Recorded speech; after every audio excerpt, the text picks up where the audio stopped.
Un barchino è affondato ieri sera in acque SAR maltesi a circa 42 miglia da Lampedusa, 37 fra cui 7 donne, i migranti salvati dalla ONG Nadir e da 3 pescherecci poi trasbordati sulla motovedetta della Guardia Costiera. All'appello mancherebbe un uomo originario di Burkina Faso, fratello di uno dei superstiti, che è giunto insieme agli altri 36 a Lampedusa.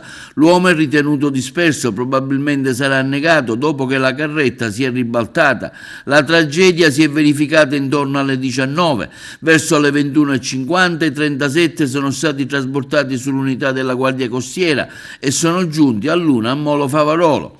È stata una notte di sbarchi quella di Lampedusa, dove il soccorso di 8 imbarcazioni sono arrivati complessivamente 380 migranti. Durante l'intera giornata ne erano giunti 247 con diverse imbarcazioni. Sono arrivati quindi complessivamente 380 migranti. Durante l'intera giornata ne erano giunti 247. I primi a sbarcare sono stati 37, salvati dopo il naufragio del natante sul quale viaggiavano.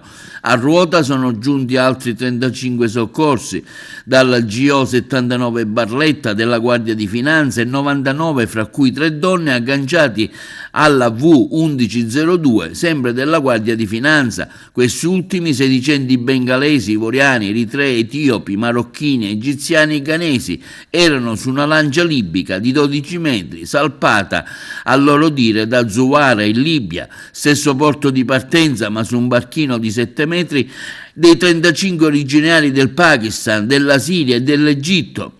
La motovedetta della Capitaneria ha soccorso e imbarcato 35 persone, fra cui 11 donne e un minore, 45 donne, tra cui 11 donne e 6 minori, e l'altra unità di soccorso ha recuperato altre 40 persone, tra cui 6 donne.